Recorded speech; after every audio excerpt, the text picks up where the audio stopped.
Thank you for inviting me to share our renovation of the Dacheng flower factory with you today. I'm Doreen the design principal of NODE Architecture and Urbanism, the office from southern China. My project is located at the west end of Shenzhen. I don't know how many of you know Shenzhen. That's a circle, that's a Shenzhen with 2,000 square kilometers. As you all know, Shenzhen is a pilot city and the experiment lab for opening up for New China 30 years ago. It's one of the fastest growing cities in China, perhaps even in the world. So after in the 1980s, actually Shenzhen is a very small part. Before the first territory is only 300 square kilometers, but we have a great vast of the green land. But after 35 years of development, we basically in Shenzhen, we don't have any construction land left, except some of the preserved green land for the state. So the crucial, like many other cities in China, Shenzhen confront the situation. After 30 years of development, you will see we only have 30,000 the people in the 1980 is only the small village, but in the 2015 we have a city with 20 million people, and it's become a mega city itself. So it is we have too many buildings everywhere, but we have no land left. So Shekou, actually like Shenzhen, is a pilot area, actually within the pilot city, is the first area to open up.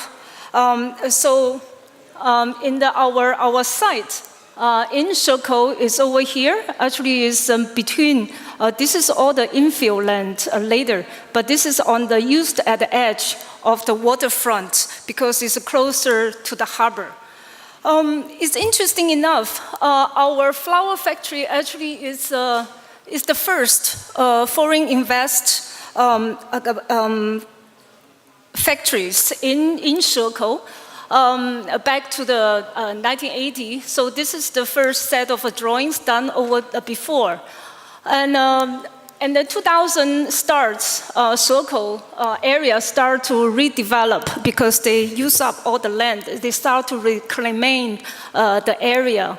After 30 years of running the flower factories, in 2010, Dacheng flower factories closed down and start to move out. And then 2 years later, Shekou is waiting for the new round of development. So it's after 30 years, this is kind of a cycle of life comes back and again become a pilot zone. As I described earlier, the flower factory is in between the time and space. So it was at the edge of the Shekou industrial zone that was the first developed zone in Shenzhen and even in China. And then after 2012, OMA designed a new master plan over here, actually reclamation for more land to develop. So beginning, this site, it doesn't really show up in OMA's master plan because they thought this is totally the new land. But eventually we found out they are a great flower factories over there between the place.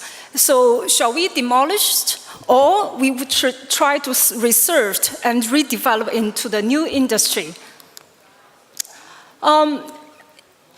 This site is between the old and then the new development. Also, they is in between the two different kind of prototypes of the urban situation. First, in the 1980s, we are the typical organic growth of the urban development. So everything is built up upon the needs of the old factory. And then, after the 30 years and starting over there, it's more like urbanism master planning. So everything based on the bigger grade. So how this kind of organic growth of the 30 years ago, and then the very masterminded planning happened 30 years after, how they're going to join together and then place in this, on this site. Actually, this is the very big question for us at the very beginning. And inside the site, it's very interesting. We have, totally, we have 6 buildings. Each building is very different. And then this is because in the old time, it's based on the production lines of the flower factory, how it works. So we have a storage, we have the silo building, we have a very typical 2 floors, nothing very special. But we also have a certain kind of machine mill, try to connect the storage and then the functional area. So it's a compound with 30,000, almost 30,000 square meters of land, but composed of diversity of the buildings. And this is the outlook of the existing site. It's very interesting because it was at the waterfront facing Hong Kong, and then on the back side is the hillside, and then of the other kind of factories on the front. And then this is a new reclamation land for the future. And then this is the interior for all the different buildings inside. We found this is very fascinating. I think this is the industry heritage from many, many years ago. The people didn't really realize that how beautiful it is when all the machines are moved out. And then the people try to demolish these factories, never really come here to see all this kind of our fantastic space.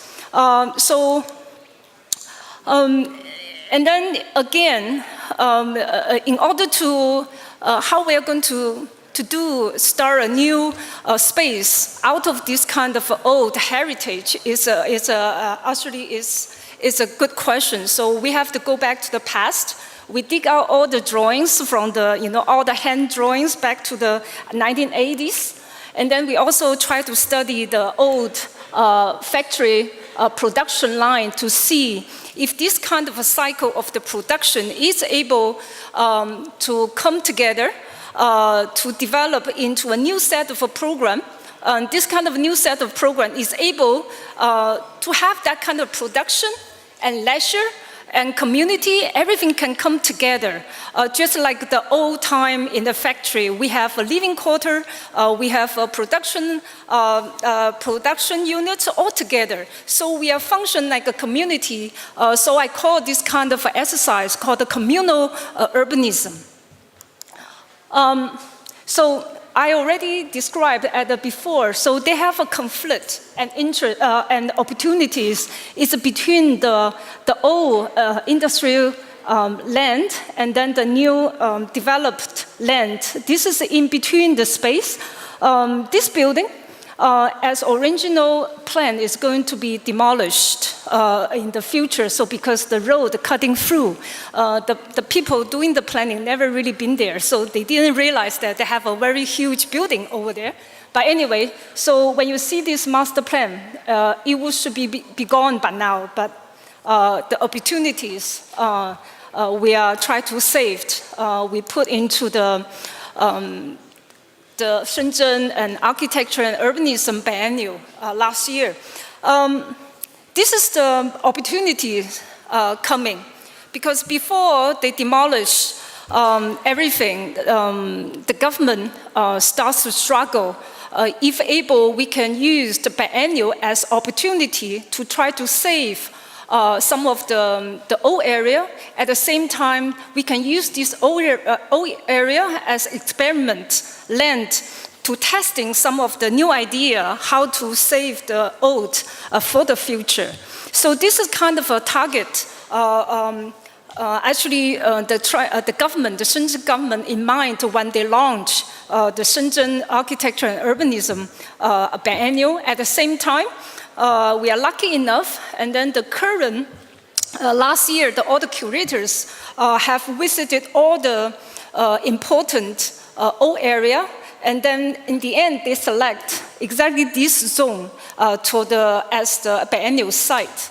So we are very lucky is able to reflect our kind of different ideas on how to save these buildings, or not even save, but we also can build something new out of this area, and then together form certain kind of urbanism. The new urbanism is different from the past, but also suggests something for the future. These projects very much reflect also the theme of the last year's biennial called Reliving the City. So the preservation is not only preserved the space, but we also is a living space. As the people has to use the space and also to form certain kind of exchange communities. I think that's very important for us with the software and hardware can come together and make the retrofit area become alive again. This is starting in 2 years ago, actually 2013, our office is lucky enough also to join the biennial. In 2013, we did different kind of, we put in different kind of idea how to build the new things out of the old. So this is the conflict we often confront, is the developer try to build a large area at the same space. So in order to achieve that kind of a larger area, they want to demolish the old to build the new buildings. But what my argument for this kind of strategy is how we can save the new old space, at the same time we can develop a new strategy to build a new space together with the old and then form the new public space. So we used the 2013, the Entrance building as our test ground to test this idea. So the 2 years after, how we are going to do this kind of cluster of buildings based on our same kind of idea, how we can build a new, bigger area out of the old. At the same time, each building can argue for certain kind of new future or new different kind of future, and then to provide a different kind of new programs. So the scale is bigger 2 years after, and then the issue also is the time.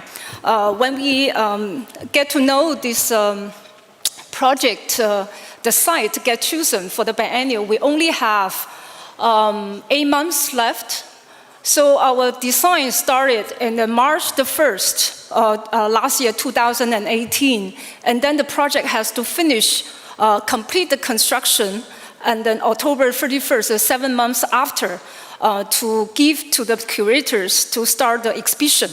And the opening is December the 4th. So actually my project all is about the challenges, not only being responsible, how to respect the time and space from the past, but also how we are going to meet the future kind of opening time by integrate all our knowledge into this project. It's a lot of challenges from different sides. So design starts. As I described, it's very important to address the urbanism in this area. The urbanism is not about the physical space, not about the public space, but also it's about the production space. So actually, I can see this is a part of the urbanism we have to develop. We have to rethink about this place with a new urbanism. And then also, and then the architecture to contribute to this urbanism. This is also the issues or the ultimate target we have to meet. So the design actually in this project, within this kind of 3 months of a design phases, is 2 levels. So we have no time to really to do a lot of research, but we did that like a year ago when we do sorting the basic materials. So the year after, when the March the 1st, the new design, we are quickly to get together all the important agents is going to participate in this development, like our clients, our UABB, from the government urbanism office, the biennial office, and then we have a design institute people, and then the rest of us from my own office. So 4 and 5 agents all have to sit together in my office very quickly to go through the workshop and then to identify what's the important issues we are going to place in this site, and then in order to meet the deadlines in December. And then we are very quick to do the mock-up and different models and to see how we are going to add the new area to the site. And then eventually we come up this, everybody agree on our concept on the communal urbanism. So communal urbanism is we pay the respect to the existing grid. So the old buildings actually is located on the old grid, and then we can save the certain kind of new grid for the different kind of space for to sharing the space between the different buildings. But this is also come from our understanding about the history, the Chinese garden courtyard ideas, and then also the Noli map of the Rome about how to share the gray area, the public and private. And also we have to understanding the Prince Bay, the bigger grid, master planning, the scale, and then pay a respect what's the organic original growth of the area. So all this kind of together, we come up with the idea of the new communal urbanism is going to take place in this area. So in order to achieve our goal, actually we have to do a lot of detailed studies about each building, what they can do or they can not to fit in. So first, for the building, it's going to demolish because the road crossing, we save it because this is the best of space for the biennial exhibition space we request for the 8,000 square meters. And then we have 3 very small, typical storage industrial building. It seems it's nothing really special, but we want to make it very special by differentiate the different possibilities. For example, we can use this as also for exhibition, but we have a cafe and the entrance reception area. In these small guys, because the internal space is quite diversity of the different space inside, we try to build this into a youth hostel. So we have kind of the students can come here and share these small buildings. And then the other end, we want to build a new lecture hall above these old 2 floors of a building because as I saw before, is they have water and Hong Kong side on the river side, on the far side. On the other, actually, we have a silo building. So they have a very nice view point. So we use the auditorium as the connection point to make these 2 viewpoints together and transformed in this lecture hall. But not only the lecture hall, but also is the public space. I will show you a little bit later. And then for this, the unique guys, we are going to just, because the time is very limited, even though we build a very permanent project, but for the meet the deadline in December, we have to cut down the scale of the project in order to preserve the time, but at the same time, this is important for the public to experience the past through the very unique space. I also will show you later. So we are according to different buildings, the very generic and unique characters of each building and develop into a very different kind of a program for each building. And combination it is, we call the communal urbanism. So everybody share to each other and everybody needs to each other. So it's become a very special community for the 3 months of the biennial opening. So we through the spaces of the different models. And then we also did that how not only design the programs on each building, we also have to meet all the strictened regulations in China started in the last year. The fire regulation and then the structure regulation is much more strict than before, than the 2 years ago when I was designing another building. So we have to do a lot of ramping and staircase and all this stuff. So it's a very headache process in such a short time, but we have to do it. In the end, we have to combine all this kind of program, regulation, and then the time issues, and the construction companies lacking that kind of a scale. Everything has to come together, but in the end, we are managed to translate it into each building, they are able to do that. Everybody is able to actually agree and then to work on that. So in the end, all these 6 buildings transform into a new communities. So by all means, all this kind of communal urbanism to us is not only generated the programs, but we think about the ground floor. It's also very important to the public and then to the city. So this is our site plan for the overall master plan. So you see, this is the ground floor. Everything is open up. So the red part is the new development. The black actually is existing. So we have a different kind of entry to coming in. Actually, this is not in the end, is a super block, but also is open up block, so they can reconnect to the cities, not only to the past, but also for the future planning. So it's at the same time, we also introduce a landscape designer to work with us on the urban agriculture. So altogether, we form a very interesting community complex within a very short time. So this is in the end, our dream before we start the construction. And then the following actually is kind of is architecture reflect, well, how much time I have? Okay.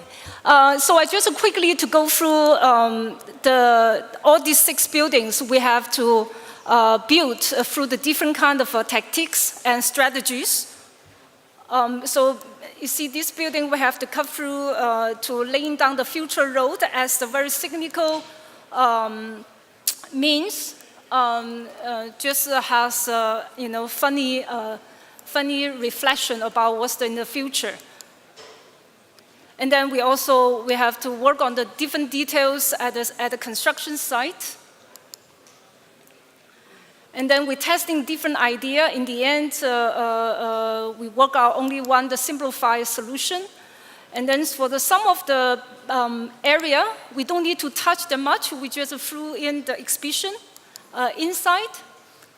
And so this is for the number 8 buildings. So we are not only did the elevation, because this is the entrance way. We also just saved the interior for the exhibition area. And then, as I described, this is the education youth hostel complex in here. This is I probably just let you go the slides so people can feel what we have tried to do. So this is the forum after we built. And then this is the forum over here. And then we have a youth hostel up over here. And then we open up some of the rooms for the kitchen and then the restrooms. And then this is the urban agriculture plants outside. And then we didn't do that much, but we just want to make a gesture about the new programs, how to fit in the old ones. And then we have a lot of something in the process we change, not from our original drawing, but we have to work with construction workers on site to work out the solution. But we have a group of architects at site all the time just want to see, they don't want to simplify our proposals, and then to make sure they are really built accordingly about our drawings. So this is a kitchen.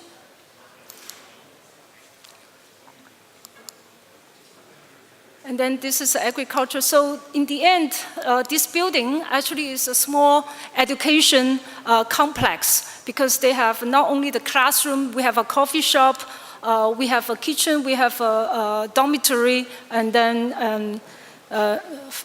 and so and forth. And then in the end is auditorium we described over here.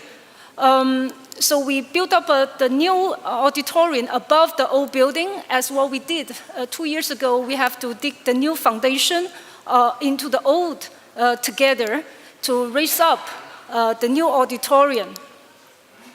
And then this very mega project, but we managed to open up the whole stage, backstage to overviewing the silo building.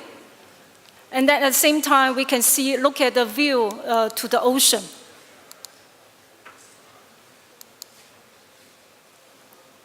So this is close up. And then this is from the ocean side. This is the huge, the complex is able to see the silo and the water. And then this is the opening date when we open up the stage. So we have a stage opening over here, and then we have an audience also in both sides.